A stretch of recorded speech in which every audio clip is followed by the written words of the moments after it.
السلام عليكم تانية ثانوي يا حبايب قلبي، عاملين ايه؟ اتمنى يا رب كده تكونوا بخير وبصحة وكويسين. النهارده ان شاء الله ميعادنا مع الحصة الأخيرة في الديناميكا والموضوع الخامس وهو الحركة الرأسية، السقوط الحر. يمكن احنا الفترة اللي فاتت اشتغلنا مع بعض 4 مواضيع، كل موضوع منفصل عن الموضوع اللي بعديه. الموضوع الاول احنا اشتغلنا مع بعض الحركة المستقيمة، الموضوع الثاني اشتغلنا مع بعض السرعة النسبية، الموضوع الثالث اشتغلنا العجلة والقوانين بتاعتها والوحدات، الموضوع الرابع كان السرعة المتوسطة خلال الثانية النونية، وكان موضوع شيق قوي وجميل.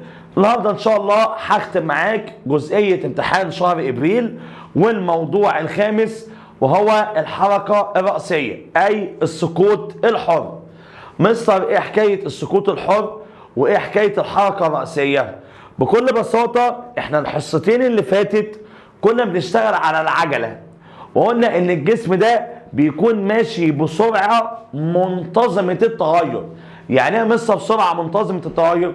يعني اقول لك انا كجسم ابتديت بسرعة ابتدائية 0، بعد كده بدأت اتحرك فوصلت ان السرعة النهائية مثلا بقت 10 متر على الثانية. هنا الجسم غير سرعته، صح؟ فماشي بسرعة منتظمة التغير، فطول ما الجسم غير سرعته فهنا هينتج عجلة، فكنت بسميها عجلة الايه؟ الحركة، لان الجسم بيتحرك. انما انا موضوعي النهارده انا عندي نفس الجسم ده، هو هيتحرك بس هيتحرك يا اما رأسيا لاعلى يا اما رأسيا لاسفل. يبقى تعالى كده، انا الجسم يا اما هقذفه لاعلى يا اما الجسم ده هسقطه رأسيا لاسفل. فساعتها الحركة اللي عندي هنا هي حركة ايه؟ رأسية. انما الحصتين اللي فاتوا كان الجسم عمال يتحرك بسرعة منتظمة الايه؟ التغير. طول ما الجسم بيتحرك يا جماعة بسرعة منتظمة التغير فهنا بيبقى في عجلة بسميها عجلة الحركة. مستر طب لو الجسم بقى بيتحرك يا اما رأسيا لأعلى يا اما رأسيا لأسفل، هل هيتحرك بعجلة؟ العجلة دي بقى هتبقى عجلة ايه؟ رد عليا بقى. ايوه، هي عجلة الجاذبية الايه؟ الأرضية. ان انت عارف ان مقدارها 9.8 متر على الثانية تربيع، فده كنت بتاخدها في الفيزياء. فالجسم هنا هيتحرك بعجلة بس عجلة الجاذبية الأرضية. مستر عجلة الجاذبية الأرضية انت عشان تشتغل على القوانين بتاعتها هي نفس الشغل اللي فات بالظبط، ونفس المسائل اللفظية بنفس كل حاجة ونفس قوانين العجلة الثلاثة، بس هستبدل العجلة اللي هي جيم وهحط رمز عجلة الجاذبية الأرضية. مستر طب عجلة الجاذبية الأرضية اللي هي ايه؟ دال. عجلة الجاذبية الأرضية اللي هي ايه؟ دال. برمز لها برمز دال. فالعجلة دي يا اما هتتحرك لايه؟ لاسفل يا اما هتتحرك لايه؟ لاعلى.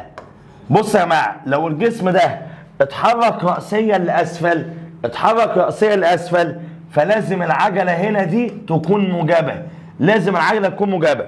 مستر طب لو اتحرك رأسيا لاعلى لازم العجله هنا هتكون مالها؟ سالبه. يبقى العجله لو انت الجسم اتحرك رأسيا لاسفل يبقى العجله هتبقى بالموجب. طب لو رأسيا لأسفل فالعجلة هتبقى بالسالب. هتستخدم نفس قوانين العجلة الثلاثة بس هتشيل الجيم وتحط مكانها ايه؟ دال. فتعالى كده افتح معايا صفحة 30. في صفحة 30 انا بقول لك ايه؟ الحركة الرأسية هي حركة جسم رأسيا يسقط تحت تأثير عجلة الجاذبية الأرضية او يقذف لأعلى عكس عجلة الجاذبية الأرضية. يعني هنا العجلة لازم تكون بالموجب وهنا العجلة هتكون مالها بالسالب. قوانين الحركة الرأسية قال لي هي نفس قوانين الحركة. يعني هي مصر هتستبدل جيم اللي هي عجلة الحركة بدال اللي هي عجلة الجاذبية الأرضية. القوانين 3 هي نفس القوانين، بس أنا هشيل الجيم وأحط مكانها الايه؟ الدال. تمام؟ ملحوظة، العجلة قيمتها ب9.8 متر على الثانية تربيع. طب لو انا عايز احولها لسنتيمتر فهتضرب في 100، فهتبقى مقدارها كام؟ 980 سنتيمتر على الثانية ايه؟ تربيع. بص كده الجدول اللي انا عملته لك دوت لو الجسم بيتحرك لاسفل، لو انت شايف نفس قوانين العجله اهي، بس انا شلت الجيم وحطيت مكانها د. نفس قوانين العجله، عجله هنا شلت الجيم وحطيت مكانها ايه؟ د. بس خلي بالك هنا الجسم بيتحرك راسيا لاعلى، فزي ما انت شايف كده لازم العجله تكون عجله مالها سالبه. يعني انت هتستخدم قوانين العجله بالسالب لو بيتحرك راسيا لاعلى. طب هستخدم قوانين العجله بالموجب لو الجسم ده بيتحرك راسيا لايه؟ لاسفل. صعب كلام؟ في مشكله؟ قبل ما نسمي الله ونخش على المسائل بتاعتنا، هي نفس مسائل الموضوع الثالث، نفس مسائل العجله. هتقرا المساله اللفظيه، هتخلي بالك من الوحدات، هتشوف المطلوب هو ايه، نفس الكلام بالظبط، هو نفس الشغل بالظبط، كوبي بيست. بس الفرق بحاجتين. الحاله الاولانيه ان الجسم كان ماشي بسرعه منتظمه التغير، هنا الجسم بيتحرك يا راسيا لاسفل يا راسيا لاعلى. الحاجه الثانيه هتستخدم هنا ج عجله الحركه، هنا هستخدم د اللي هي عجله الجاذبيه الارضيه. فتعالى بقى سمي الله ونشوفوا اول سؤال معانا بيقول لنا ايه. بص يا سيدي، قذف جسم راسيا لاعلى بسرعه 14.4 متر على الثانيه من نقطه على سطح الارض. احسب سرعه الجسم عندما يكون على ارتفاع 9.8 متر من سطح الارض مع وجود جوابين. تعالى كده بقى نشوف، انت قريت السؤال خلاص، تعالى معطياتك بقى. قذف جسم راسيا لاعلى بسرعه كذا، يبقى دي السرعه الايه؟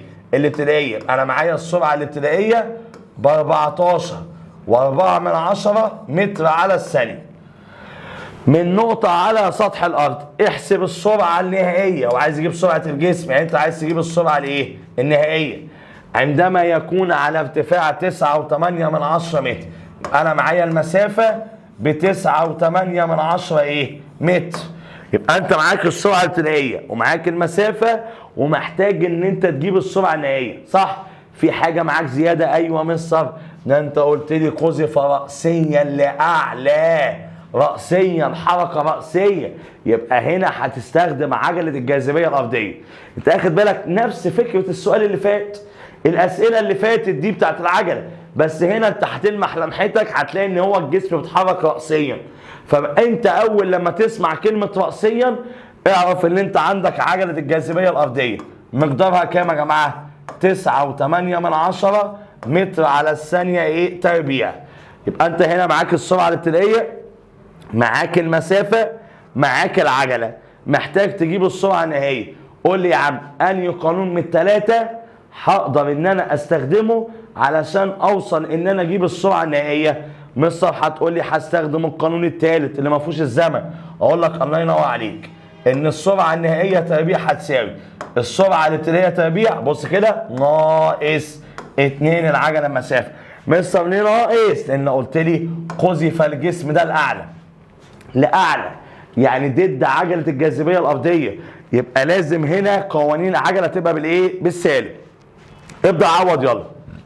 أدي السرعة النهائية تربيع زي ما هي هتساوي السرعة الابتدائية ب 14.4 لكل تربيع ناقص 2 العجلة ب 9.8، المسافة برضه بكام؟ ب 9.8. يلا يا عم اعملهم على الآلة، والناتج اللي يطلع خد له الجذر التربيعي. لما تعملهم على الآلة تاخد الجذر التربيعي هتلاقي إن السرعة النهائية هتساوي موجب أو سالب 4.9. تطلع معاك موجب أو سالب كام؟ 4.9. أيوه صح، ما أنت قلت لي هنا مع وجود جوابين. مستر ليه بقى طالع معاك موجب أو سالب؟ أنت السرعة بتاعتك 4.9، بس أنا هنا خدت الجذر التربيعي فطلع معاك موجب أو إيه؟ أو سالب. مستر ده معناه إيه؟ ده معناه ان هو سرعته وهو صاعد كان مقدارها 4.9، وسرعته وهو نازل كان مقدارها كام؟ سالب 4.9. يبقى وهو صاعد 4.9 وهو نازل سالب 4.9. فيجي واحد يقول لنا مستر اشمعنى؟ ده المفروض وهو نازل يبقى سرعته بالموجب. اقول لك لا، لان هنا الجسم كان اتجاه حركته الاعلى والسرعه نازله لاسفل، فهي عكس اتجاه الحركه، فلازم السرعه هنا تكون مالها سرعه سالبه. فاهمين يا جماعه؟ يبقى انت كده لما تيجي تتامل للسؤال ده نفس يا عم القوانين ونفس المسائل اللي فاتت، بس الفرق في ابن اللذينه ده، الفرق في ابن اللذينه ده اللي هو جديد معايا، اللي هي عجله الجاذبيه الارضيه. وهستخدم نفس الايه القانون. وخلي بالك ان هو قال لك قذف الجسم رأسيا لايه لاعلى، يبقى كان لازم تكتب قانون العجله الايه اللي بالسالب. تمام؟ في مشكله؟ طيب السؤال اللي بعديه واحده واحده كده. شوف السؤال ده بقول لك فيه ايه. قال لك قذف جسم رأسيا لاعلى بسرعه 19.6 متر على الثانيه من نقطه على سطح الارض. متى يكون الجسم على ارتفاع 14.7 متر فوق سطح الارض، وما هي سرعته عندئذ؟ قريت السؤال؟ خلي بالك هو قال لك قذف رأسيا لاعلى، يبقى اول معطى اهو انا معايا عجله الجاذبيه الارضيه بكام؟ ب9.8 متر على الثانيه تربيع. لازم اول حاجه اكتبها. قذف رأسيا لاعلى بسرعه 19.6، دي السرعه الابتدائيه. انا معايا السرعه الابتدائيه بكام يا جماعه؟ ب19.6 متر على ايه؟ متر على الثانيه. متى يكون الجسم على ارتفاع؟ متى؟ يبقى هنا هو عايز يجيب الزمن. الزمن عندك مجهول. عندما يكون على ارتفاع 14.7 متر، دي المسافه، انت معاك المسافه ب 14.7 متر. ومتى تكون سرعته عندئذ؟ انا عايز اجيب السرعه الايه النهائيه. انا عندي مجهولين يا جماعه، عايز اجيب الايه الزمن وعايز اجيب السرعه النهائيه. يبقى انت بص كده نفس الكلام انت قريت معايا. اول حاجه بما انك ان هو قذف رأسيا لاعلى لازم نكتب قانون العجله الجاذبيه. يعني اكتب عجله الجاذبيه ومعاك سرعه ابتدائيه وعايز تجيب زمن ومعاك مسافه وعايز تجيب سرعه ايه نهائيه. يلا يا باشا، اول حاجه انا معايا عجله، معايا سرعه ابتدائيه، معايا مسافه، محتاج ان انا اجيب الزمن. باشا هتجيب الزمن ازاي؟ روح استخدم القانون الثاني. استخدم القانون الثاني اللي ما فيهوش السرعه النهائيه، لان كده كده السرعه النهائيه عندك مجهوله. طب القانون الثاني، وخلي بالك قال لك قذف الاعلى، يبقى القانون اللي انت هتكتبه هيبقى بالايه؟ بالسالب. يبقى المسافه هتساوي السرعه الابتدائيه الزمن ناقص نص العجله الزمن تربيع. المسافه عندك ب 14.7، السرعه الابتدائيه عندك ب 19.6 في الزمن ناقص نص العجله 9.8 الزمن تربيع نون تربيع. فعندك هنا كام بقى؟ ظبط دنيتك هنا، ظبط دنيتك. فهيبقى 14.7 هتساوي 19.6 نون سالب نص في 9.8 هيدي لك كام؟ سالب 4.9 نون تربيع. ده انت اشتغلتها معايا المره اللي فاتت. ده انا عندي هنا معادله من الدرجه الكام؟ الثانيه يا باشا. فلازم تكون معادله ايه؟ صفريه. فاكر؟ لازم هنا تكون معادله ايه؟ صفريه. مستر طب هتكون معادله صفريه ازاي؟ دخل لنا يا عم ال 14.7 جوه بعكس الاشاره ورتب بقى. لما تيجي ترتب اهو هيبقى سالب 4.9 نون تربيع زائد 19.6 نون، دي بالموجب هتخش جوه بالايه؟ بالسالب ناقص 14.7، الكلام ده بصفر. هتيجي تحلل بقى، مره الزمن هيطلع معاك ب3 ومره الزمن هيطلع معاك بكام؟ ب1. يبقى انت هيبقى عندك زمنين، زمن مره بكام؟ ب3 ومره ب1. مستر انا متعود مره يطلع معايا واحد بالموجب وواحد بالسالب، فارفض اللي بالسالب ده واخد اللي بالايه؟ بالموجب. صح ولا ايه؟ ايوه يا عم عادي، ايه المشكله لما يطلع معاك زمنين؟ يعني انت عارف انت مش هنا دلوقتي هتروح تجيب السرعه، هتروح دلوقتي تجيب الايه؟ السرعه بتاعتك. يعني بص كده، انت من القوانين بتاعتك دي هتقدر تجيب السرعه. هتجيب السرعه النهائيه مره لما كان الزمن ب3، هتجيب السرعه النهائيه مره ما كان الزمن ب1. هتلاقي السرعتين زي بعض، هتلاقي السرعتين زي بعض. يعني كانت كده السرعه النهائيه. طبعا انت هنا معاك سرعه ابتدائيه ومعاك عجله ومعاك زمن. استخدم القانون الاول بقى. السرعه النهائيه هتساوي السرعه الابتدائيه زائد العجله الزمن.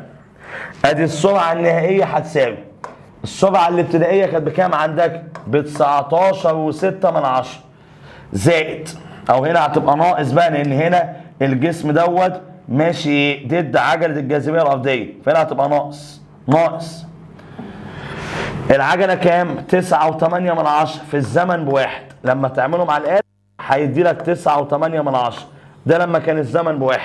طب لما كان الزمن ب3، تعالى نفس الكلام برضه هنا. السرعه النهائيه هتساوي السرعه الابتدائيه اللي هي 19 و6 من 10 ناقص العجله اللي هي كام؟ 9 و8 من 10 في 3. لما تعملوا مع الآلة هيدي لك كام؟ سالب 9 و8 من 10 متر على الثانية.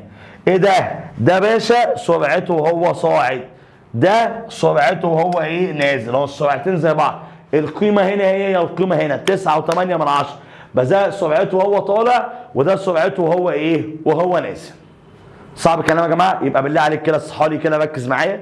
حضرتك انت بتقرا السؤال لقيت رأسيا اكتب عجلة الجاذبية الأرضية، طلع سرعة ابتدائية بقى، طلع ايه؟ طلع مسافة، طلع زمن، واستخدم القوانين الثلاثة. لغاية دلوقتي أول سؤالين أنا شغال بإيه؟ إيه؟ قذف الأعلى، يبقى لازم هنا قوانين العجلة تبقى بالإيه؟ بالسالب. في مشكلة؟ صعب كلام؟ لا مستر تمام. طيب السؤال اللي بعديه بقى عشان عايز أحل. بيقول لك سقط جسم من ارتفاع 44.1 متر، حلو، نحو سطح الأرض، فما هي سرعة الجسم بعد ثانية واحدة من لحظة سقوطه؟ ومتى يصل سطح الأرض؟ وما هي سرعة الجسم عند وصوله للأرض؟ بص بقى، أنت السؤال الثالث الجسم ماله يا جماعة؟ سقط. الجسم سقط، بالله عليك ركز معايا في الجملة دي. لو قال لك الجسم سقط وسكت اعرف ساعتها إن السرعة الابتدائية بتاعته بصفر. تاني كده، لو قال لك إن الجسم سقط وسكت اعرف ان السرعه الابتدائيه بتاعته بكام؟ بصفر. الا بقى لو قال لك سقط جسم بسرعه كذا، يبقى دي ساعتها تبقى السرعه الايه؟ الابتدائيه بتاعته. انما لو قلت لك سقط جسم بسرعه، بسرعه، دي السرعه الابتدائيه. قلت لك سقط جسم وسكت يبقى السرعه الابتدائيه بكام؟ بصفر. يبقى بص ملحوظه كده، اول لما يقول سقط جسم من ارتفاع وما جابش سيره السرعه الابتدائيه نعرف ان السرعه الابتدائيه هتبقى بكام؟ بصفر. في مشكلة؟ طيب يبقى أنا أول معطى معاك أهو السرعة الابتدائية بصفر لأنه قال لي سقط. معايا مسافة، معاك مسافة بكام يا عم؟ ب 44.1 متر، دي المسافة اللي سقط منها. طبعا معاك عجلة، معاك العجلة بكام؟ ب 9.8 متر على الثانية تربيع، دي العجلة.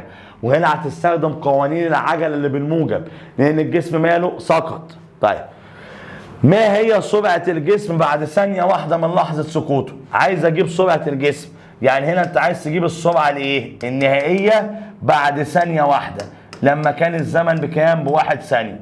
عايز اجيب السرعة النهائية بعد ثانية يا جماعة. مش كده كده يا باشا انت معاك سرعة ابتدائية؟ ومعاك عجلة؟ ومعاك الزمن اللي انت عايز تجيب منه السرعة النهائية؟ روح استخدم بقى القانون الاول اللي معايا سرعة ابتدائية ومعايا عجلة ومعايا زمن. استخدم القانون الاول عشان تجيب سرعته بعد ثانيه. بعد ثانيه سرعته هتبقى بكام؟ بعد ثانيه سرعته هتبقى بكام؟ فاستخدم القانون الاول اهو. المطلوب الاول عباره عن ايه؟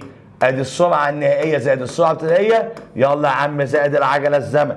مستر ليه زائد؟ لان الجسم ماله؟ سقط. يلا يا عم ادي السرعه النهائيه اهي. هل معاك السرعه الابتدائيه؟ بصفر يا باشا. طب العجله ب 9.8 في الزمن ب1. لما تعمله مع الآلة هيدي لك كام؟ 9.8. لما تعمله مع الآلة هيبقى السرعة النهائية بكام؟ ب9 وكام؟ و8. في مشكلة؟ دي السرعة النهائية بتاعتك بعد إيه؟ بعد ثانية واحدة. بعد ثانية واحدة أول لما سقطت الجسم أهو، بعد ثانية دي كان سرعته النهائية. ومتى يصل سطح الأرض يا جماعة؟ الغينا بقى الزمن ده كده اهو، ده خلاص كده اقول له مع السلامه، ده انا استفدت منه من المطلوب الاول، امسحه بقى خلاص كده مش عايز منه حاجه. بيقول لك ايه؟ وامسح ده كمان. متى يصل سطح الارض؟ انت معاك السرعه الابتدائيه بكام؟ بصفر. معاك المسافه اللي هيوصل سطح الارض ب 44.1، معاك العجل. هو محتاج يجيب ايه؟ مستر انا محتاج اجيب الزمن لو سمحت. روح هات لي الزمن بقى. هتجيب الزمن ازاي؟ روح يا باشا اكتب لي القانون الايه؟ التاني. روح اكتب القانون التاني عشان تجيب الزمن. مش معاك مسافه؟ معاك سرعه ابتدائيه ومعاك عجله، روح استخدم القانون التاني عشان تجيب الزمن. يلا القانون التاني عباره عن ايه؟ المسافه بتساوي السرعه الابتدائيه الزمن زائد نص العجله الزمن تربيع. يلا بينا. المسافه عندك بكام؟ 44.1. السرعه الابتدائيه بكام؟ بصفر. فصفر في اي حاجه بصفر، ده هيطير خلاص. نص العجله الزمن يعني نص العجله اللي هي كام؟ 9.8 الزمن تربيع. فهتلاقي 44 وواحد من 10 هتساوي نص و9 8 من 10 هيدي لك 4 و9 من 10 الزمن تربيع. اقسم على 4 و9 من 10 هتلاقي ان الزمن تربيع هتساوي 9. لما تقسم 44 واحد من 10 على 4 و9 من 10 هيدي لك 9. خد الجذر التربيعي يبقى الزمن بكام؟ ب3. يبقى الجسم ده هيصل بعد 3 ثواني. بعد 3 ثواني الجسم ده هيصل لسطح الايه؟ الارض. بعد 3 ثواني الجسم ده هيصل لسطح الارض. ويقول لك ما هي سرعة الجسم عند وصوله؟ هنا بقى عايز يجيب السرعة النهائية عند وصوله. سرعة الجسم عند وصوله للايه؟ للارض. مستر هجيب ازاي السرعة؟ يا باشا ما انت معاك سرعة ابتدائية ومعاك عجلة ولسه جايب زمن. معاك سرعة ابتدائية ومعاك عجلة ومعاك زمن، اعمل ايه؟ استخدم القانون الاول. روح استخدم القانون الاول عشان تروح تجيب الايه؟ السرعة النهائية. فالقانون الاول او السرعة النهائية هتساوي السرعة الابتدائية زائد العجلة الزمن. السرعة الابتدائية بصفر، العجلة ب9 و8 من 10، في الزمن بكام؟ ب3، فهيدي لك كام؟ 29 وكام؟ و6 من 10 متر على ايه؟ على الثانية. 29 و6 من 10 متر على كام؟ متر على الثانية، او 29 و4 من 10. 29 و4 من 10 متر على كام؟ على الثانية. صعب كلام؟ يبقى انت حضرتك اشتغلت معاك لغايه دلوقتي 3 مسائل. سؤالين كان قذف الاعلى، وسؤال هنا كان سقط الاسفل، وطلبت منك 3 مطالب مشيتهم معاك واحده واحده كده. تيجي تحل؟ يلا باشا حل معاك. ماشي. عندك تدريب اهو السؤال الاول، وعندك تدريب اهو السؤال الثاني. يلا فكر فيهم كده على مهلك، وتعالى انا وانت نشوفوا اجابتهم هتبقى ايه. اول سؤال بيقول لك ايه؟ اذا سقط جسم من ارتفاع 10 متر على ارض افقيه فان سرعته لحظه اصطدامه بالارض. هنا قال لك سقط جسم، هل جاب لك سرعه؟ لا مش سرعه. قال لي سقط، جاب لك سرعه؟ لا. يبقى السرعه الابتدائيه هتبقى بصفر. من ارتفاع، يبقى انا معايا المسافه بكام؟ معاك المسافه ب 10 متر اهو. معاك المسافه بتاعتك بكام؟ ب 10 متر. معاك حاجه ثانيه؟ معايا عجله الجاذبيه د بكام؟ 9.8 من 10 متر على الثانيه تربيع. معاك حاجه ثانيه؟ لا يا مستر مش معايا. عايز بقى اجيب السرعه الايه؟ النهائيه لو سمحت. هات لي السرعه النهائيه، هي المجهوله بالنسبه لي. هتجيب السرعه النهائيه ازاي؟ روح اكتب القانون الثالث. انت ما عندكش زمن بقى، روح اكتب القانون الايه؟ الثالث. يلا يا عم. القانون الثالث عباره عن ايه؟ السرعه النهائيه تربيع هتساوي السرعه الابتدائيه تربيع، وقال لك سقط اهي، يبقى زائد 2 العجله الايه؟ المسافه. السرعه النهائيه بكام؟ يا مستر انا عايز اجيبها. يبقى السرعه النهائيه تربيع هتساوي السرعه الابتدائيه بصفر، فصفر تربيعها صفر. ادي 2 العجله بكام؟ 9.8 من 10، في المسافه بكام؟ ب10.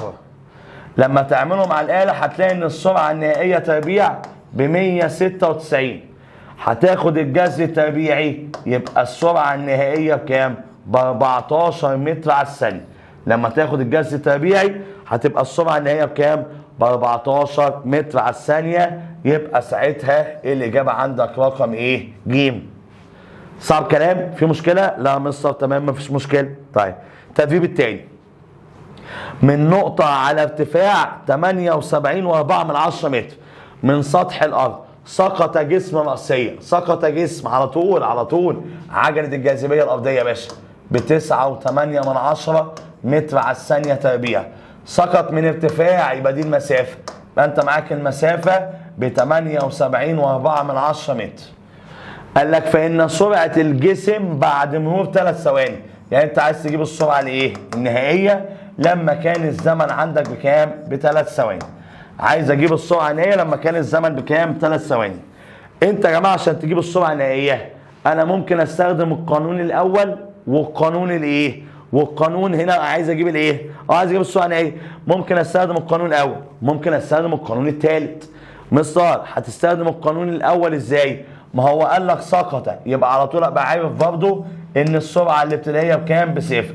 تستخدم القانون الاول. مش معاك سرعه ابتدائيه ومعاك زمن وعايز تجيب سرعه نهائيه ومعاك عجله، استخدم القانون الاول. ممكن تستخدم القانون الثالث ان معاك عجله ومعاك مسافه وسرعه ابتدائيه، فتقدر تجيب السرعه الايه النهائيه. فانت معاك ده ومعاك ده، شوف يا عم اللي يريحك وحل بيه. طبعا يا مستر اكيد اللي يريحني ان انا احل بالقانون الايه الاول. ادي القانون الاول اهو، السرعه النهائيه هتساوي السرعه الابتدائيه زائد العجله الزمن زائد لان قال لك سقط، فهتبقى السرعه النهائيه هتساوي السرعه الابتدائيه بكام يا جماعه؟ بصفر. العجله عندك بكام؟ 9.8 في الزمن معاك بكام؟ ب3. يبقى السرعه النهائيه اللي انت عايز تجيبها تطلع معاك بكام؟ ب 29.4 متر على الثانيه. فساعتها هتبقى الاجابه رقم ج اللي هي كام؟ 29.4. في مشكله يا جماعه؟ صعب كلام؟ طيب تعالى بقى نشوفوا كده. عندي ملحوظه حلوه قوي عايز انا وانت نتناقشوا فيها مع بعض. ايه يا عم الملحوظه؟ بيقول لك سرعه جسم مقصوف لاعلى هي سرعته عندما يعود لنقطه القصف. ويمكن الحته دي احنا اشتغلنا فيها اول سؤال، لما كان سرعته وهو طالع كان 4.9، هو سرعته وهو نازل كان كام؟ 4.9 بس كان بالسالب. فسرعته وهو طالع هو سرعته وهو نازل. وايه برضه؟ الزمن الصعود هو زمن الهبوط. زمن الصعود لنفس الارتفاع هو زمن الهبوط لنفس الارتفاع. يبقى لو عندي جسم اهو قذفته راسيا لاعلى طلع في 3 ثواني، يبقى اكيد برضه هينزل في كام ثانيه؟ في 3 ثواني.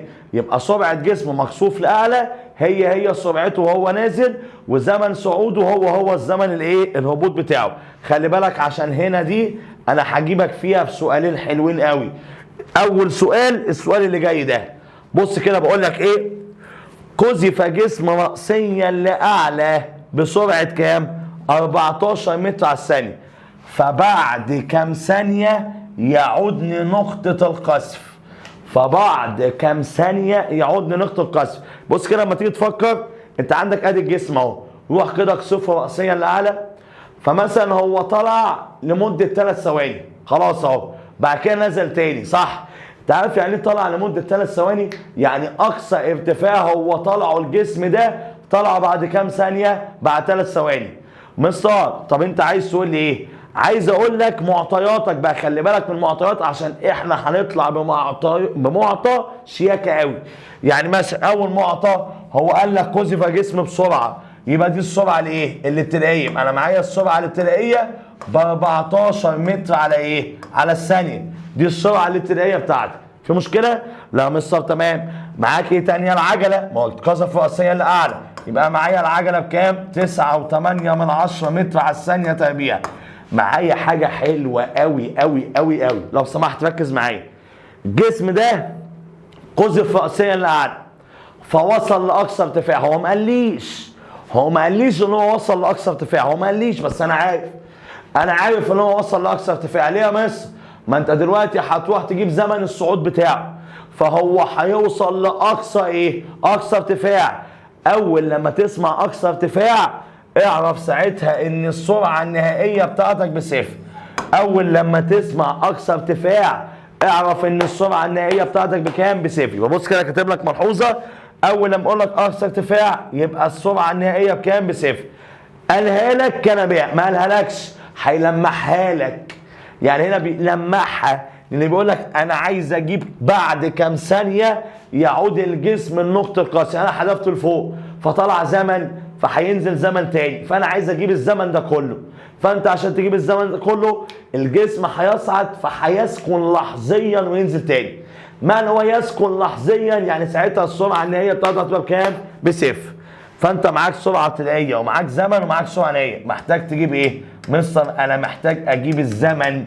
وخلي بالك الزمن هنا هو زمن الصعود. الزمن هنا يا جماعه هو زمن الايه؟ الصعود. الزمن هنا يا جماعه هو زمن الايه؟ الصعود، الزمن اللي هيطلع بيه الجسم. فانت معاك سرعه ابتدائيه ومعاك عجله ومعاك سرعه نهائيه، محتاج تجيب الزمن. مستر هستخدم انهي قانون؟ القانون الاول.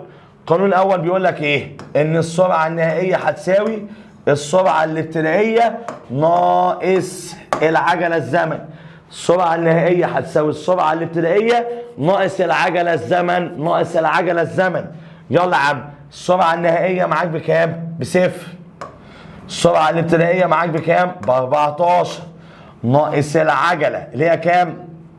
9.8 الزمن. طلع ضرب عكس الإشارة يبقى 9.8 نون هتساوي 14. اقسم على 9.8 فهتلاقي إن النون هتطلع معاك ب 10 على 7 ثانية. النون هتطلع معاك بكام؟ ب 10 على 7 ثانية. النون هتطلع معاك بكام؟ ب 10 على 7 كام ثانية؟ ده ايه ده يا جماعة؟ ده زمن الصعود. هو عايز الزمن اللي يعود بيه الجسم لنقطة القصف. عايز الزمن اللي هيرجع بيه الجسم لنقطة القصف. يعني انت عايز تجيب الزمن الكلي، احنا متفقين ان زمن الايه؟ الصعود هو زمن الهبوط. يبقى الزمن الكلي لما تضرب في 2 هيدي لك 20 على 7. لما تضرب في 2 هيدي لك كام؟ 20 على 7. يبقى الزمن الكلي هيبقى كام يا جماعه؟ 20 على 7. الزمن الكلي هيبقى كام؟ 20 على 7. صعب كلام؟ في مشكله؟ لا مستر تمام مفيش مشكله. يبقى بالله عليك بعد كام ثانيه يعود نقطه القصف؟ انت اللي جبته ده هو زمن الصعود اللي كان السرعه النهائيه بصفر وكان السرعه الابتدائيه وطلع بالعجل، ده زمن الصعود. اضربه بقى في 2 عشان تجيب الزمن الايه؟ الزمن الكلي اللي هو 20 على 7.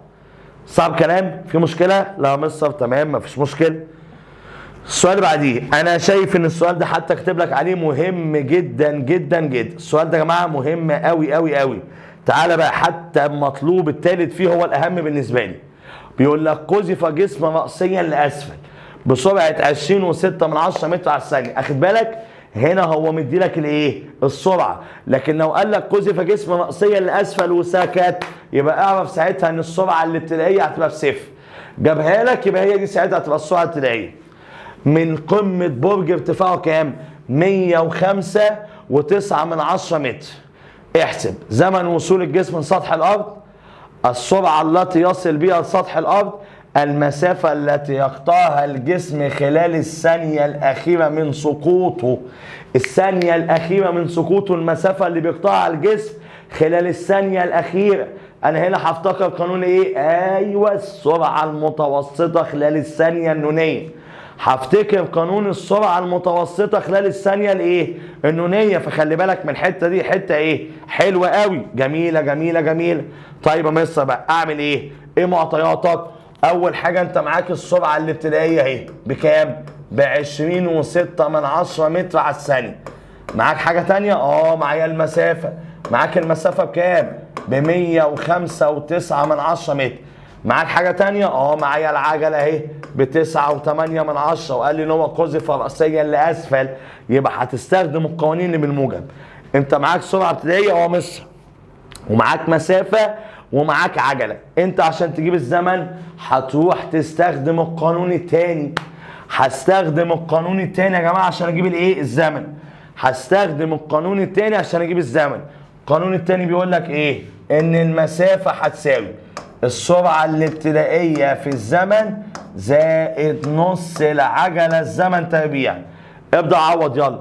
المسافة عندك بكام؟ ب 105.9 دي المسافة.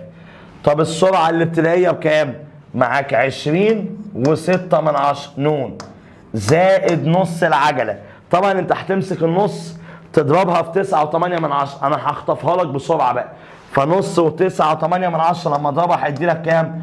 4.9 نون تربيع. اخد بالك ال 4.9 دي جت منين؟ خدت النص ضربتها في 9.8. يلا يا عم تاني يا عم، انا هنا عندي معادله من الدرجه الكام؟ الثانيه. فهي لازم تكون معادله ايه؟ صفريه. هتكون معادله صفريه ازاي؟ شايف ال 105.9؟ مستر شايف. دخلها لي بقى جوه بعكس الاشاره عشان ابدا ان انا احل. فهيبقى 4.9 نون تربيع زائد 20.6 نون دي بالموجب هتخش جوه بالسالب ناقص 105.9. الكلام ده بصفر. لو سمحت بقى حلل على الآلة الحاسبة عشان تجيب زمن وصول الجسم لسطح الأرض. لما تحلل على الآلة الحاسبة هيطلع معاك مرة الزمن ب3 ثانية ومرة الزمن هيطلع معاك بالسالب. طبعا بالسالب دي ايه؟ مرفوضة. فساعتها الجسم ده هيصل بعد كام ثانية يا جماعة؟ بعد 3 ثواني. الجسم ده هيصل بعد كام ثانية؟ 3 ثواني. 3 ثواني الجسم ده هيكون وصل لسطح الأرض. طب السرعة التي يصل بها لسطح الأرض هنا هو بقى عايز يجيب السرعه الايه؟ النهائيه. هتجيب السرعه النهائيه ازاي؟ ما انت معاك سرعه ابتدائيه ومعاك عجله ولسه جايب زمن. يا اما تروح تستخدم القانون الثالث لان معاك المسافه، يا اما استخدم القانون الاول، والاحسن ان انا استخدم القانون الاول. اهو السرعه النهائيه هتساوي السرعه الابتدائيه زائد العجله الزمن. السرعه النهائيه هتساوي معاك السرعه الابتدائيه بكام؟ ب 20.6 زائد العجله بكام؟ ب 9.8 في الزمن بكام؟ ب3. اعملهم على الاله بقى. لما تعملهم على الاله هتلاقي ان السرعه النهائيه هتدي لك كام؟ 50 متر على الثانيه. السرعه النهائيه هتبقى بكام يا جماعه؟ ب 50 متر على ايه؟ على الثانيه. طيب المطلوب الاخير بقى، جميل جميل جميل، المسافه التي يقطعها الجسم خلال الثانيه الاخيره من سقوطه. في الثانيه الاخيره من سقوطه ايه المسافه؟ الثانيه الاخيره. فانت عشان تجيب المسافه، طبعا انت الجسم ده قطع لحظه سقوطه 3 ثواني، يعني هو عايز يجيب المسافه خلال الثانيه الثالثه بس. انا عايز اجيب المسافه خلال الثانيه الثالثه بس. فهتروح تكتب قانون السرعه المتوسطه. فكرني كده، قانون السرعه المتوسطه كان بيساوي ايه؟ السرعه الابتدائيه زائد العجله في متوسط الفتره الايه؟ الزمنيه. روح فك يا عم. السرعه المتوسطه هتفكها لايه؟ للمسافه على الزمن فيها على نون هتساوي. هل معاك السرعه الابتدائيه؟ تعالى برضه نكتبها تاني. يبقى فيها على نون هتساوي الايه؟ السرعه الابتدائيه زائد العجله الزمن. فيها نون هتساوي الايه؟ السرعه الابتدائيه زائد العجله الايه؟ الزمن. يلا يا عم ابدا عوض بقى. انت معاك المسافه؟ لا مستر معيش المسافه. فالمسافه بعدين زي ما هي على الزمن. الزمن هنا هيبقى 1 لان انت عايز تجيب المسافه خلال الثانيه الثالثه بس. فالزمن هنا كام؟ 1 هتساوي. هل معاك سرعه ابتدائيه؟ يا باشا بكام؟ ب 20.6.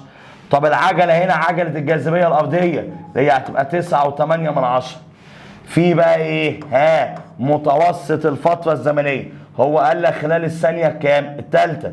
طب الثانيه الثالثه دي، الثانيه الثالثه يبقى بدايتك كام؟ 2 ونهايتك كام؟ 3. يبقى 2 زائد 3 على 2 فهيدي لك كام؟ 2.5. يبقى بص كده، انا دخلت لك السرعه المتوسطه خلال الثانيه النونيه مع السقوط الحر، وده بيبقى سؤال مهم قوي، وده بيبقى سؤال مهم جدا. خلاص؟ طب يلا، ف على 1 فيها الكام؟ الف. يلا بقى اعمل ده كله على الاله الحاسبه. لما تعمل ده كله على الاله الحاسبه هيطلع معاك المسافه بكام؟ ب 45.1 كام متر. لما تعملهم على الاله تطلع معاك المسافه خلال الثانيه الثالثه بس 45.1 كام متر. صعب كلام؟ طيب ماشي، مديلك تمرين انا بقى. فكر انت في التمرين دوت، فكر فيه. يلا شوف حله هيبقى عامل ازاي معاك، وتعالى نرجع نشوفه حله انا وانت. يلا يا عم.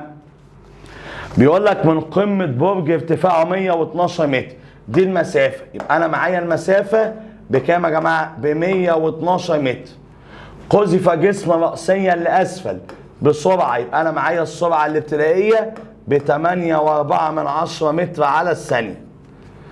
عايز يجيب، انت معاك برضه العجله، فمعايا العجله بكام؟ ب 9.8 متر على الثانيه تربيع. المسافه التي يقطعها الجسم في الثانيه الثالثه من حركته.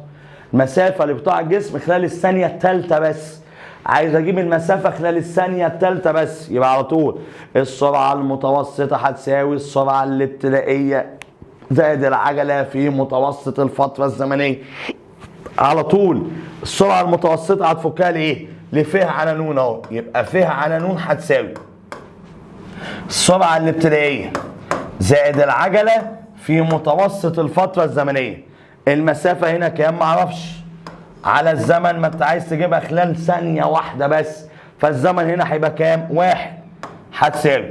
هل معاك سرعه ابتدائيه؟ معايا سرعه ابتدائيه بكام؟ ب 8.4 زائد معاك العجله؟ معاك العجله بكام؟ 9.8 في متوسط الفتره الزمنيه. هو قال لك خلال الثانيه كام؟ الثالثه. يبقى بدايتي 2 ونهايتي 3. يبقى 2 زائد 3 على 2 هيدي لك 2.5. وظبطها. يلا تعالى كده احسبها معاك اهو. لما تيجي تعملها هيبقى 8.4 زائد 9.8 في كام؟ في 2.5. فهتطلع معاك بكام يا جماعه؟ ب 32.9 متر. يبقى هو الجسم ده هيقطع خلال الثانية الثالثة مسافة 32.9 متر. يلا بعد كده عايز يجيب زمن الوصول، عايز اجيب نون، خلاص بقى احنا حليناها 100 مرة دي بقى. عايز اجيب نون، ما انت معاك مسافة ومعاك سرعة ابتدائية ومعاك عجل. هات نون، لو انت حليتها فالنون هتطلع معاك ب4 ثانية. النون هتطلع معاك ب4 ثانية، هتحلل بقى، هيبقى معادلة من الدرجة الثانية وتدخل المسافة جوه بعكس الايه؟ الإشارة. فأنا شايف ما فيهاش مشكلة بقى. هيطلع الزمن ب4 ثانية. السرعة التي يصل بها الجسم، يعني أنت هنا عايز تجيب السرعة النهائية، فالسرعة النهائية عبارة عن إيه؟ السرعة الابتدائية زائد العجلة في الزمن. السرعة الابتدائية معاك، السرعة الابتدائية بكام؟ ب8.4 زائد العجلة بكام؟ 9.8 في الزمن اللي أنت لسه جايبه بكام؟ ب4.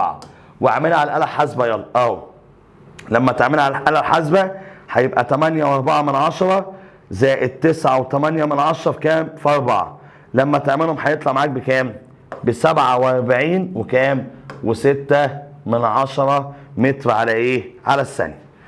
صعب كلام؟ في مشكلة؟ ده لو انت عايز تجيب السرعة بتاعته وعايز تجيب الزمن بتاعه وعايز تجيب المسافة خلال الثانية الثالثة بس. في مشكلة؟ صعب كلام؟ طيب تعالى برضه نخش على شوية مسائل جميلة. بص يا عم السؤال اللي جاي بقول لك ايه؟ قذف حجر صغير لأسفل في بئر فوصل بسرعة 5 متر على الثانية، وصل إلى قاع بعد 4 ثواني. عايز أجيب سرعة الحجر عند اصطدام قاع البئر وكذلك عمق البئر. طب تعالى واحدة واحدة. قذف الأسفل، يبقى أنا على طول لأسفل يا جماعة، يبقى أنا معايا عجلة الجاذبية الأرضية اللي هي د بكام؟ 9.8 متر على الثانية تربيع. قال لك الجسم ده قذف بسرعة 5 متر على الثانية، دي السرعة الابتدائية. أنا معايا السرعة الابتدائية ب5 متر على كام؟ على الثانية. قال لك فوصل إلى قاعه بعد 4 ثواني، يبقى أنا معايا الزمن اللي هو نون أهو ب4 ثواني. محتاج تجيب إيه؟ قال لي محتاج أجيب سرعة الحجر وكذلك عمقه. عمقه ده اللي هو المسافة، يبقى أنت محتاج تجيب السرعة النهائية ومحتاج تجيب الإيه؟ المسافة. محتاج أجيب السرعة النهائية ومحتاج يا جماعة أجيب الإيه؟ المسافة. يلا يا عم، هتجيب السرعة النهائية ازاي؟ مش انت معاك السرعة الابتدائية ومعاك العجلة ومعاك الزمن؟ روح استخدم القانون الأول عشان تجيب السرعة النهائية. القانون الأول هو السرعة النهائية هتساوي السرعة الابتدائية زائد العجلة في الزمن، لأن الجسم ده قذف رأسيا لأسفل.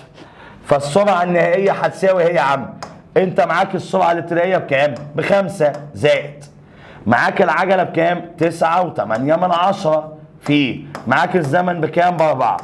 فانت لما تعملهم على الآلة هتلاقي ان السرعة النهائية هتطلع معاك بكام؟ ب44.2 متر على الثانية، دي السرعة النهائية. وكذلك عمق البئر، عايز اجيب عمق البئر. عمق البئر ده اللي هو المسافة. مستر هتجيب المسافة ازاي؟ ما انا معاك سرعة ابتدائية ومعاك زمن ومعاك عجلة. روح استخدم القانون الثاني لتعويض مباشر على طول. تعويض مباشر على طول. اهو المسافة هتساوي السرعة الابتدائية الزمن زائد نص العجلة الزمن تربيع. فادي المسافة هتساوي السرعة الابتدائية عندك بكام؟ ب5، الزمن عندك ب4 زائد نص العجلة بكام؟ 9.8 الزمن تربيع. الزمن ب4 في تربيعها كام؟ 16. فلما تعملهم على الآلة هيدي لك كام؟ 98.4 متر على الايه؟ على الثانية. 98.4 متر بس ده مسافة 98.4 كام؟ متر. دي المسافة اللي هيقطعها الجسم او ده عمق البئر. صعب كلام؟ في مشكلة؟ لا مستر تمام مفيش مشكلة. السؤال ده حلو قوي قوي قوي. السؤال ده فكرته حلوة هتعجبك. السؤال ده حدوته زي ما انا كاتب، حدوته. فاتمنى من حضرتك ان انت تركز معايا فيه عشان معظم الناس اللي قدامي. بص بقى، هي كل الاسئله اللي جايه فيها افكار حلوه. كل الاسئله اللي جايه اللي انا هشرحها معاك فيها افكار جميله قوي. فاتمنى من حضرتك ان انت تتعمق معايا في كل فكره هشتغلها. خلاص. قذف جسم رأسيا لأعلى من نقطة على سطح الأرض، فعاد إليها بعد 10 ثواني من لحظة القذف. اوجد السرعه الابتدائيه واقصى ارتفاع يصل اليه الجسم. عايز اجيب السرعه الابتدائيه وعايز اجيب اقصى ارتفاع.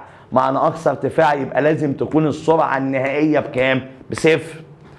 قذف جسم رأسيا لأعلى. بص كده، أنا معايا جسم رحت قذفته رأسيا لأعلى فعاد إلي بعد 10 ثواني. أنت عارف يعني إيه عاد إلي بعد 10 ثواني؟ يعني الجسم ده بص بص بص بص طلع في 5 ثواني ونزل في 5 ثواني. تاني كده مستر، طلع في 5 ثواني ونزل في 5 ثواني. ليه؟ لأن بيقول لك لما أنا جيت قذفت الجسم ده لأعلى عاد إلي بعد 10 ثواني، رجع لي بعد 10 ثواني. يبقى انا يا جماعه هنا معايا الزمن بكام؟ معايا النون ب5 ثواني. معايا النون مش ب10. وده هيكون زمن الصعود. وده هيكون زمن الايه؟ الصعود. لان هو طلع في 5 ثواني وهينزل برضه في كام ثانيه؟ في 5 ثواني. فزمن الصعود هو كام؟ 5. تمام تمام تمام. قال لك ايه؟ عايز اجيب السرعه الابتدائيه. يبقى انت السرعه الابتدائيه عندك مجهوله مش معاك. معاك حاجه تانية يا مستر؟ معايا العجله بكام؟ ب9.8 متر على الثانيه تربيع. معاك حاجه تانية؟ طبعا معاك حاجه تانية. معاك ايه؟ معايا السرعه النهائيه بصفر. ليه؟ ما هو وصل لاقصى ارتفاع. معنى ان هو وصل ورجع تاني بعد 10 ثواني، يعني الجسم ده وصل لفوق 5 ثواني فسكن لحظيا ونزل. سكن لحظيا ونزل تاني. انت معاك ان السرعه النهائيه بكام يا جماعه؟ بصفر. يبقى انا معايا ان السرعه النهائيه بكام؟ بصفر. يبقى تاني انا معايا الزمن ب5 ثواني، معايا السرعه الابتدائيه، معايا العجله، معايا السرعه النهائيه، معايا الزمن ب5 ثواني. بالله عليك خلي بالك من الحته دي، خلي بالك، لان الجسم ده رجع لي بعد 10 ثواني، عاد الي بعد 10 ثواني. يبقى انت 5 ثواني ده زمن الصعود. فانت هتجيب السرعه الابتدائيه ازاي؟ انت معاك سرعه نهائيه ومعاك عجله ومعاك زمن. استخدم القانون الاول اهو. القانون الاول بيساوي السرعه النهائيه هتساوي السرعه الابتدائيه ناقص العجله الزمن. مستر ليه ناقص؟ لان الجسم ده قذف راسيا لايه؟ لاعلى. فالسرعه النهائيه عندك بكام؟ بصفر. السرعه الابتدائيه انا ما اعرفش بكام، ناقص العجله اللي هي 9.8 في الزمن ب5. اعملهم على الاله وطلعهم بره بعكس الاشاره بقى عشان اجيب السرعه الابتدائيه.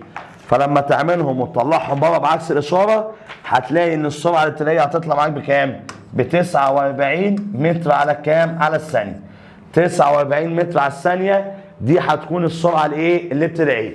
في مشكله؟ طيب اقصى ارتفاع يصل اليه الجسم هو هيصل امتى؟ اقصى ارتفاع. يبقى انت محتاج تجيب المسافه. تقدر تجيب المسافه؟ معايا زمن، معايا عجله، لسه جاي بسرعه ابتدائيه. فروح استخدم القانون الثاني عشان تجيب المسافه. استخدم القانون الثاني عشان اجيب المسافه.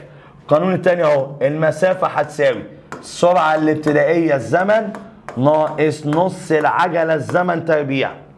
المسافه انت محتاج تجيبها. السرعه الابتدائيه عندك بكام؟ 49.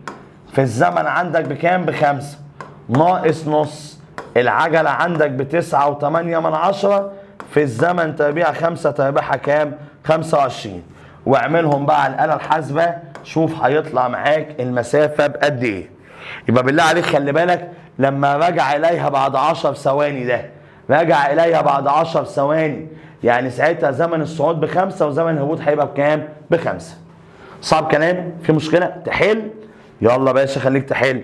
بدل السؤال هخليك تحل 3. ادي السؤال الاول، ادي السؤال الثاني، ادي السؤال الثالث. فانت حضرتك عندك 4 وعندك هنا 4 تدريبات كمان اهو.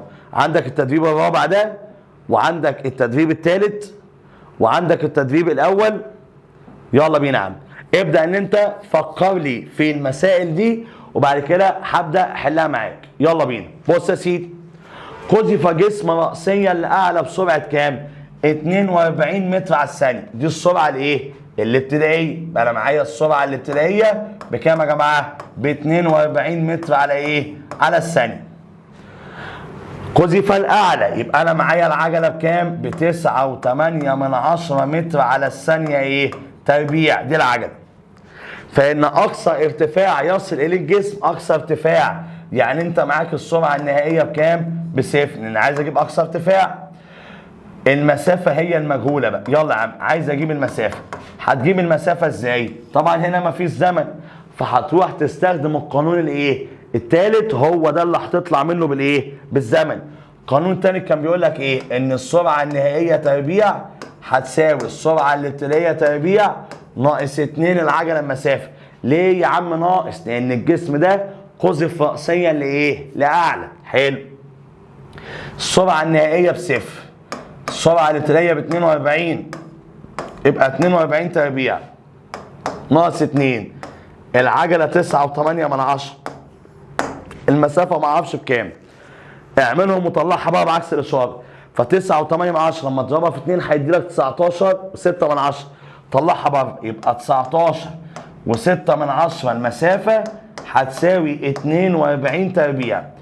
اقسم بقى، اقسم على 19.6، لما تقسم هتلاقي ان المسافة هتطلع معاك ب 90 متر. لما تقسم هتلاقي ان المسافة هتطلع معاك بكام؟ ب 90 متر. فساعتها هتبقى الإجابة رقم د. صعب كلام؟ طيب. التدريب اللي بعديه، إذا سقط جسم من ارتفاع 10 متر، ده احنا حليناه ده في الأول، ده هيطلع معاك بكام؟ ب 14. ده مكرر، ده هيطلع معاك بكام؟ ب 14. طيب بص السؤال ده يا عم تاني.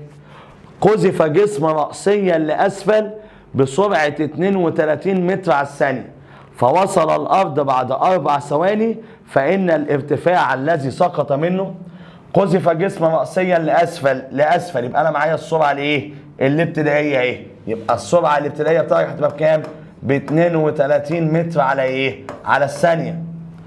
فوصل الأرض بعد 4 ثواني، يبقى أنا معايا الزمن بكام؟ ب4 ثواني. فإن الارتفاع الذي سقط منه، هو عايز يجيب الإيه؟ المسافة. عايز يجيب المسافة، وأنت معاك إيه؟ عجلة الجاذبية الأرضية بكام؟ 9.8 متر على الثانية تربيع. خلاص يا عم، يلا قول لي بقى أنت إيه معطياتك؟ معايا سرعة ابتدائية، ومعايا زمن، ومعايا عجلة، وعايز أجيب المسافة. هتجيب المسافة إزاي؟ هتروح تستخدم القانون التاني، وده ساعتها هيبقى تعويض مباشر بقى على طول. تعويض مباشر يا باشا، مباشر، عشان أقدر إن أنا أجيب المسافة. فالتعويض المباشر هو المسافة هتساوي السرعة الابتدائية الزمن زائد نص العجلة الزمن تربيع. فالمسافة هتساوي ايه؟ السرعة الابتدائية الزمن، السرعة الابتدائية 32، الزمن ب4 زائد نص العجلة، نص 9.8 هيدي لك 4.9 في الزمن تربيع، في 4 تربيعها كام؟ 16. فلما تعملهم على الآلة هتلاقي المسافة بكام؟ ب 206.4 متر. هتلاقي المسافة بكام يا جماعة؟ ب 206.4 كام؟ متر. في مشكلة؟ طيب.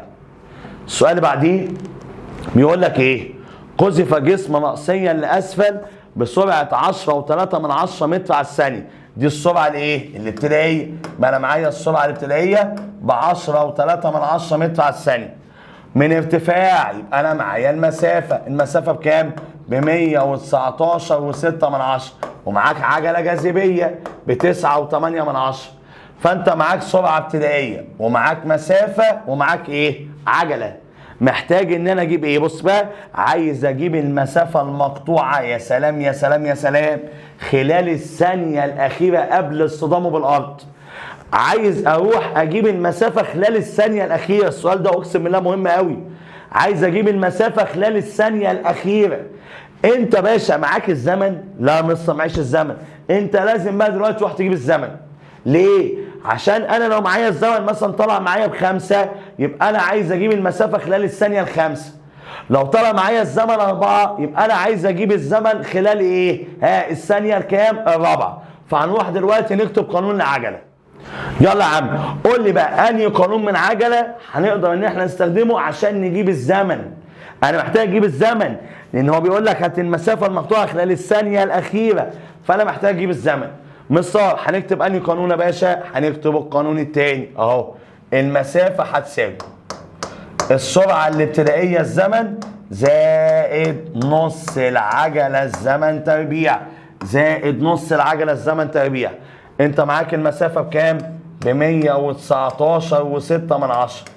معاك السرعة الابتدائية بكام؟ ب 10.3 نون، زائد نص العجلة اللي هي على طول هتبقى بكام؟ 4.9 نون تربيع. فعندي معادلة من الدرجة الثانية، فهي لازم تكون معادلة ايه؟ صفرية. فدخل ده جوه ورتب بقى، يبقى 4.9 نون تربيع زائد 10.3 نون، دخل جوه ناقص 119.6، الكلام ده بصفر. حلل بقى على الآلة، مرة الزمن هيطلع معاك ب4 ومرة الزمن هيطلع معاك رقم سالب ملوش أي قيمة. يبقى أنا ساعتها معايا الزمن بكام؟ ب4. يبقى الجسم ده عشان يسقط في الأرض هو هيسقط خلال كام ثانية؟ خلال 4 ثواني. أنا بقى عايز أجيب المسافة خلال الثانية الأخيرة، يعني أنت هتروح تجيب المسافة خلال الثانية الكام؟ الرابعة. هروح أجيب المسافة خلال الثانية الكام؟ الرابعة. اكتب قانونك بقى، السرعة المتوسطة بتساوي السرعة الابتدائية زائد العجلة في متوسط الفترة الزمنية. السرعة المتوسطة بنفكها لف على نون، يبقى ف على نون هتساوي السرعة الابتدائية زائد الايه؟ العجلة في متوسط الفترة الزمنية. الف هو اللي عايز تجيبها على الزمن بكام؟ بواحد، هتساوي السرعة الابتدائية بكام؟ 10.3، العجلة بكام؟ 9.8.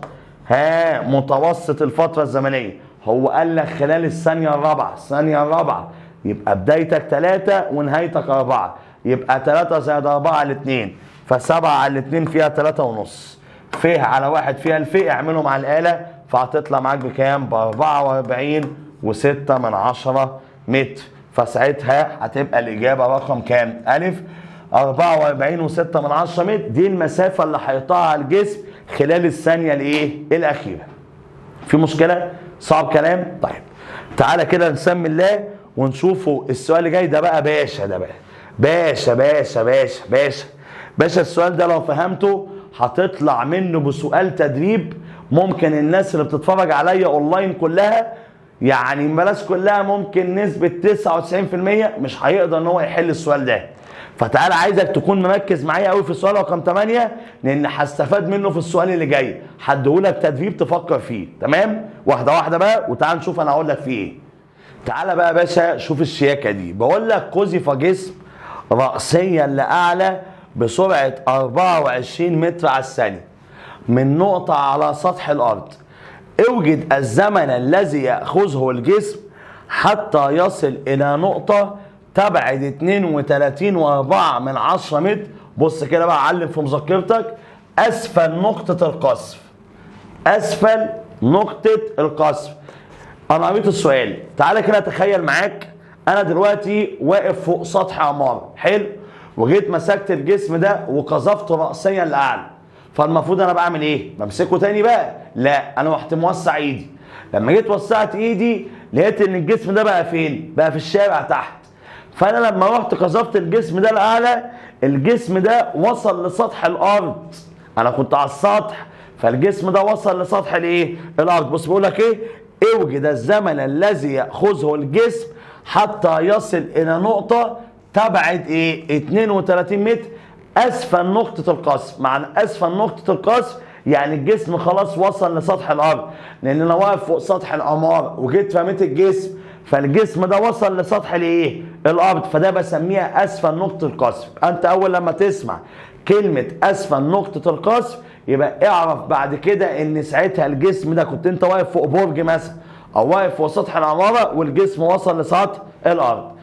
طيب وبعدين هات معطياتك بقى. معطياتي الجسم ده قذف رأسيا لأعلى بسرعة 24 متر على الثانية، دي السرعة الابتدائية.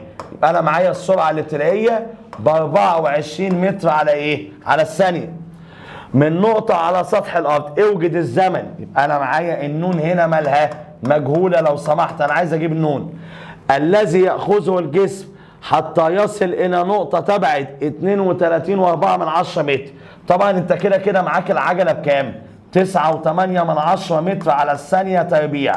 لو سمحت المسافة بقى، المسافة ب 32.4، دي المسافة بتاعتي. أقول لك على المفاجأة، أقول لي يا عم ال 32.4 المسافة لازم تكون هنا بالسالب.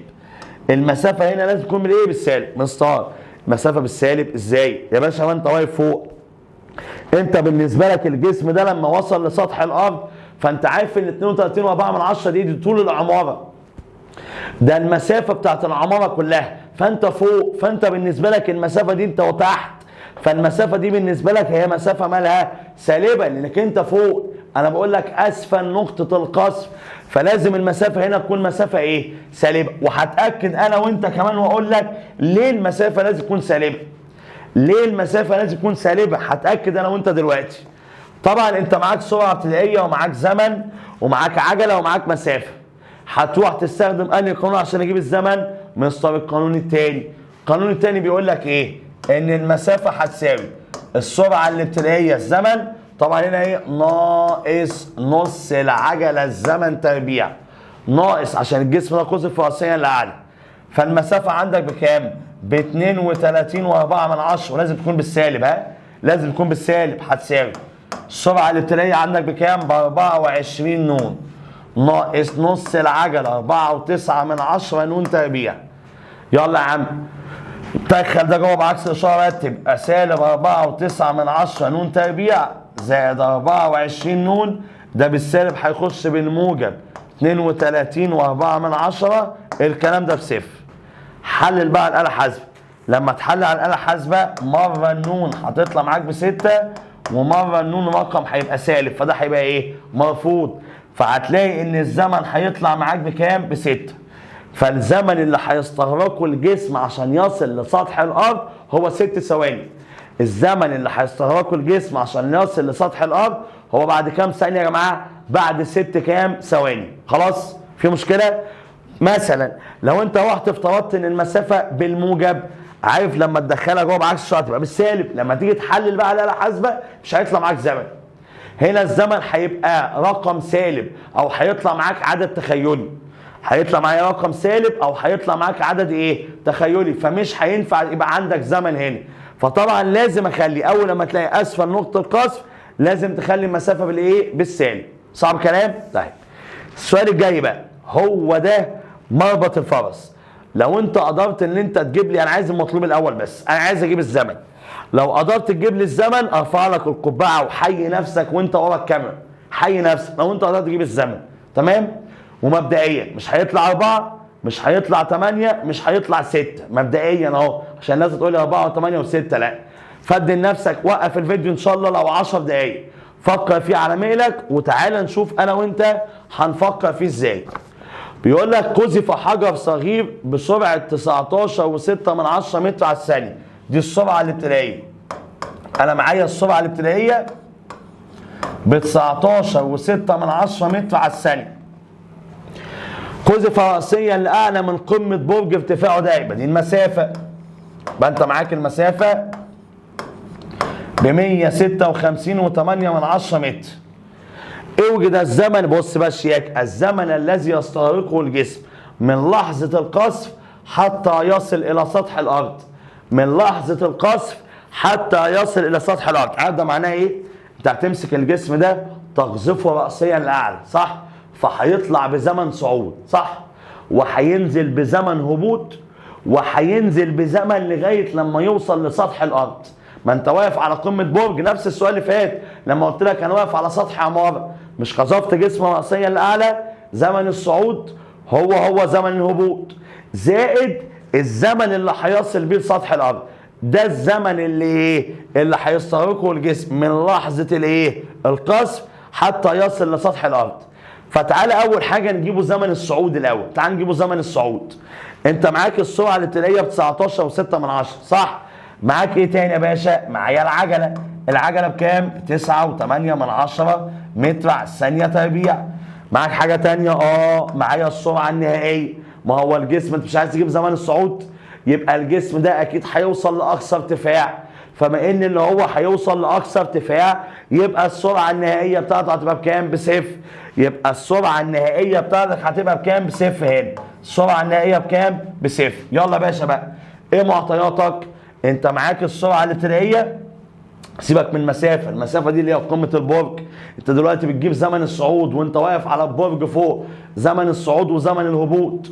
فمعاك السرعه الابتدائيه ومعاك العجله ومعاك السرعه النهائيه. فهتروح تجيب الزمن ازاي؟ هتروح تستخدم القانون الاول، ان السرعه النهائيه هتساوي السرعه الابتدائيه ناقص العجله الزمن. السرعة النهائية عندك بكام؟ بصفر. السرعة الابتدائية عندك بكام؟ ب 19.6 ناقص العجلة الزمن يعني ناقص 9.8 نون. دي بالسالب دخلها جوه بعكس الإشارة، يبقى 9.8 نون هتساوي 19.6. اقسم على 9.8 هيطلع معاك النون باتنين. ده ايه ده يا جماعة؟ ده زمن الصعود. زمن الصعود النون بكام؟ باتنين. يبقى الزمن الكلي، ايه الزمن الكلي ده؟ اللي هو زمن الصعود وزمن الهبوط هيبقى كام؟ 4 ثانية. زمن الصعود وزمن الهبوط هيبقى كام؟ 4 ثانية. ده الزمن الأول. زمن الهبوط وزمن الصعود هيبقى بكام؟ ب4 ثانية. في مشكلة؟ أنا بقى عايز أجيب الزمن اللي هيستغرقه الجسم عشان يصل لسطح الأرض. عشان يصل لسطح الأرض. ده بقى نفس السؤال اللي من شوية اشتغلناه، إن إحنا لازم نخلي المسافة بالسالب. ما انت هنا، ما انت واقف على سطح العمارة، سطح البرج، ولقيت الجسم خلاص سقط رأسيا لأسفل. فساعتها هنا عشان تشتغل لازم تخلي المسافة بالسالب، لان ساعتها هتبقى اسفل نقطة الايه؟ القصف. فانت هتجيب الزمن اللي تحت ده. فانت لما تيجي تشتغل هتكتب نفس القانون، ان المسافة بتساوي السرعة الابتدائية الزمن ناقص نص العجلة الزمن تربيع. المسافة يا باشا هتبقى بالسالب ناقص 156.8. السرعة الابتدائية بكام؟ 19.6 نون ناقص نص العجلة يبقى ناقص 4.9 نون تربيع. فدي معادلة من الدرجة الكام؟ الثانية بقى. فلازم تكون معادلة ايه؟ صفرية. دخل جوه بعكس الإشارة وحلل، فهتلاقي ان النون هتطلع معاك بكام؟ ب 8 ثانية. معاك النون ب 8 ثانية ومعاك النون ب 4 ثانية، يبقى زمن استغراقه هيبقى كام؟ 12 ثانية. 12 ثانية عشان يصل الجسم لسطح الايه؟ الارض. 12 ثانية عشان يصل الجسم لسطح الارض. تمام؟ طيب تعالى بقى شوف السؤال اللي جاي. خلاص يا عم هانت اهي، فاضل السؤال اللي ده واللي بعديه وخلاص، يبقى احنا هنخلص على خير باذن الله. بس السؤال ده برضه حلو قوي.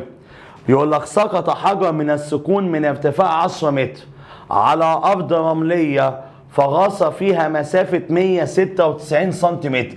اوجد العجلة التي تحرك بها داخل الرمل.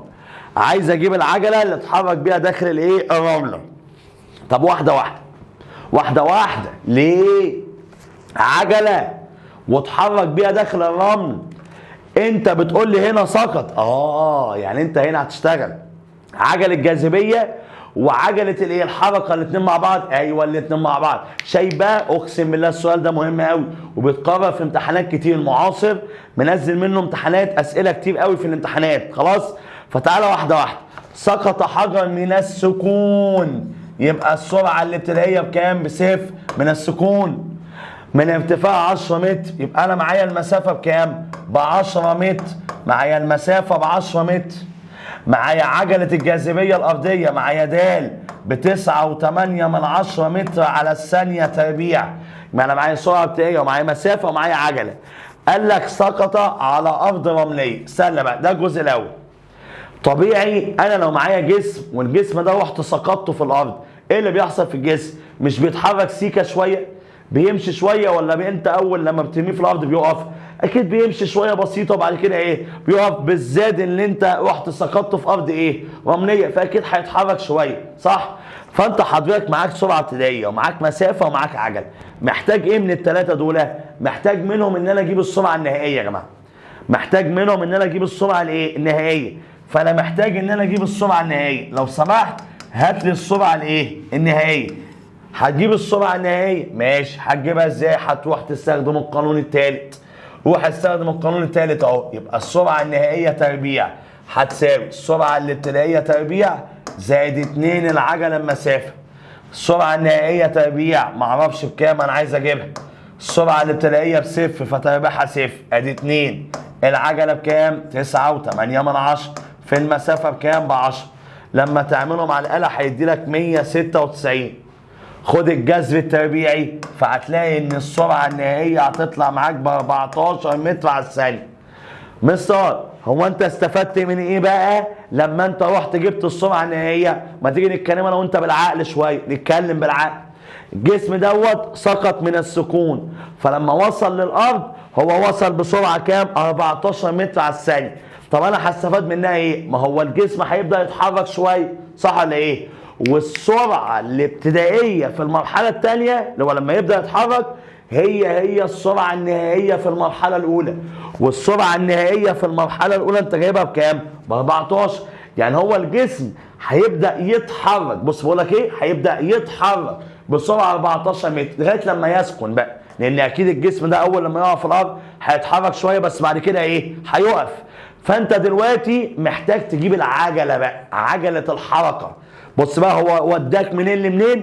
وداك من هنا العجله جاذبيه عشان توصل لسرعه نهائيه، ودلوقتي هتشتغل بالسرعه دي عشان توصل للايه؟ للعجل. فانت واحده واحده بقى. قال لك ايه؟ قال لك فغاصه فيها مسافه 196 متر، اوجد العجله التي تتحرك بها. يلا يا عم معطياتك بقى، تعالى على جنب كده اهو، هات لي المعطيات بتاعتي. المعطيات بتاعتي السرعه الابتدائيه هتبقى بكام؟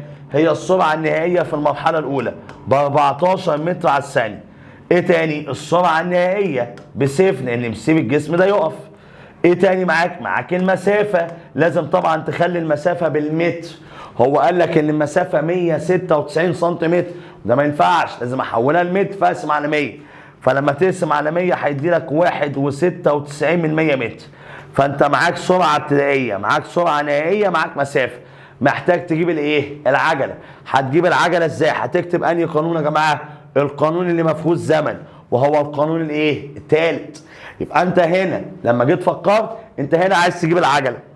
هنا يا جماعه انا عايز اجيب العجله، العجله هي اللي مجهوله معايا، انا محتاج اجيب الايه؟ العجله. فانت عشان تجيب العجله دي السرعه الابتدائيه اللي هو هيبدا يتحرك بيها، ودي السرعه النهائيه، ودي المسافه. فهتكتب القانون الثالث ان السرعه النهائيه تربيع هتساوي السرعه الابتدائيه تربيع زائد 2 ج ف ج ف. السرعه النهائيه بصفر، السرعه الابتدائيه ب 14. 14 لما تربعها هيدي لك 196 زائد 2 العجله مسافه، يعني 2 العجله ج، المسافه بكام؟ ب 1.96. ايه عمليه 196%؟ طلعها لي بره بعكس الايه؟ الاشاره، يبقى سالب 196% هتساوي 2 العجله 1.96%، هينزلهم يا عم اهو 2 العجله في 1.96%. اعملهم على الاله، اقسم بقى اقسم، فهتلاقي ان العجله هتطلع معاك بكام؟ بسالب 50. يبقى الجسم ده هيمشي بعجله كام؟ سالب 50 متر على الثانيه تربيع. في مشكله؟ صعب كلام؟ طيب تعالى بقى نشوفوا اخر سؤال معانا في منهج الديناميكا والجزء اللي هيكون داخل لنا في شهر ابريل. يمكن السؤال اللي جاي ده سؤال حلو قوي. السؤال ده لما نيجي نقراه مع بعض هتستفاد منه ان شاء الله السنه اللي جايه في ثالثه ثانوي في درس اسمه التصادم، فلازم تكون فاهمه مني كويس قوي. خلاص؟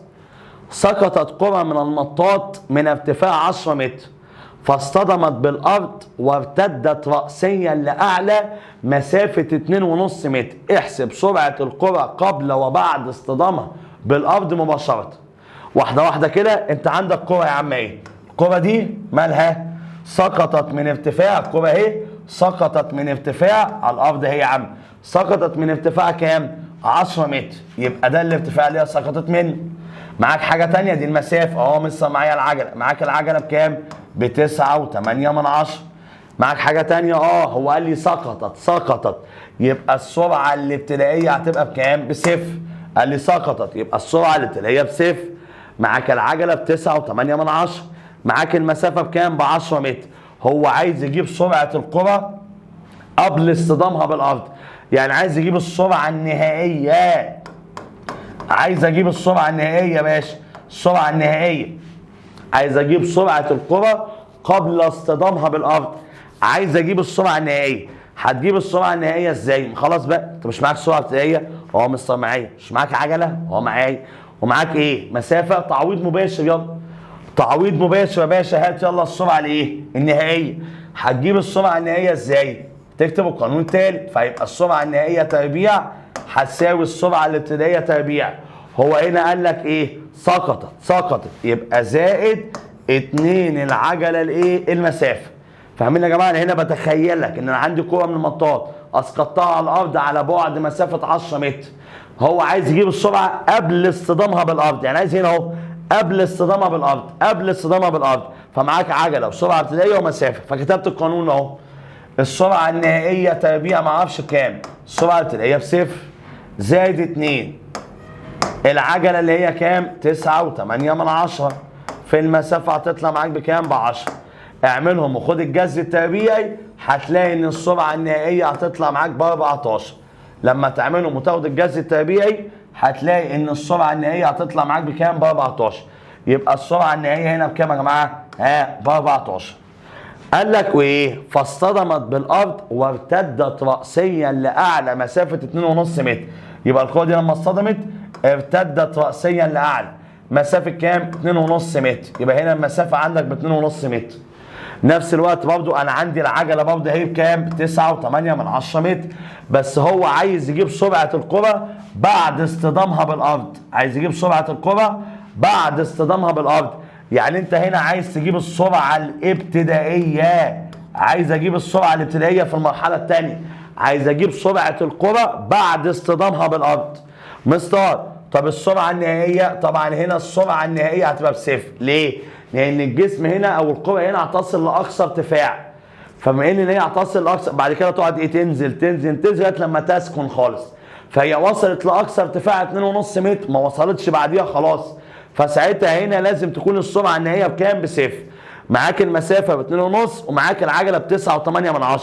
محتاج اجيب السرعه الابتدائيه اللي هي السرعه اللي بعد التصادم. في ناس تفكر تقول لي ايه؟ مستر طب ما هي السرعه اللي بعد التصادم دي اللي هي ال 14 هي السرعه بعد التصادم، يبقى الاثنين ب 14. اقول له لا طبعا مش صح. يقول لي ليه يا مستر؟ عايز تخلي السرعه اللي قبل التصادم هي السرعه بعد التصادم؟ يعني اخلي السرعه دي ان انا هجيبها دلوقتي المجهوله تبقى برضه ب 14. لازم القوه دي تصل لارتفاع 10 متر برضه. يعني ارتدت راسيا لايه؟ لاعلى برضه مسافه كام؟ 10 متر. هل ارتدت راسيا لاعلى مسافه 10 متر؟ لا مصر ما ارتدتش مسافه 10 متر. يبقى ساعتها هنا في سرعه جديده. فهنا هيكون السرعه الابتدائيه حضرتك هتعمل ايه؟ هتجيبها. فهتجيبها ازاي؟ برضه هتروح تستخدم القانون الثالث. ادي السرعه النهائيه تربيع هتساوي السرعه الابتدائيه تربيع، بس هنا ايه؟ ناقص 2 العجله المسافه. ناقص 2 العجله المسافه، ناقص لان هنا ابتدت راسيا لاعلى. فالسرعه النهائيه تربيع هنا السرعه النهائيه بصفر. السرعه الابتدائيه انا ما اعرفش بكام. ناقص 2 العجله المسافه اللي هي 9.8 في 2.5. اعملهم هيدي لك سالب 49. طلعها بره بعكس الاشاره. يبقى السرعه الابتدائيه تربيع هتساوي 49. خد الجذر التربيعي يبقى السرعه الابتدائيه بكام؟ ب7. خد الجذر التربيعي يبقى السرعه الابتدائيه بكام؟ ب7. وهنا تم بحمد الله المنهج ان شاء الله اللي هيدخل لك في امتحان شهر ابريل. اتمنى نكونوا احنا وصلنا الكلام ده بطريقه كويسه. احنا الحمد لله كده خلصنا. ما تشكرنيش وما تشكرش نفسك، بس اشكر ربنا اننا وصلنا المرحله اللي احنا الحمد لله خلصنا المنهج انا وانت. فحضرتك او مش خلصنا المنهج، يعني خلصنا الجزء اللي داخل في امتحان شهر ابريل. انا شغال من صفحه 30 لغايه الواجب بتاعك هيبقى 35 36 37. ده الجزء بتاع الواجب بتاعك ان شاء الله. ربنا معاكم، اشوفكم على خير. انت حضرتك ان شاء الله انا هعمل لك مراجعه، تابعني بقى في الرياضه عشان تعرف ميعاد المراجعه امتى وقصتها هتبقى عامله ازاي. ربنا معاكم واشوفكم ان شاء الله في الحصه اللي جايه على خير. مع السلامه.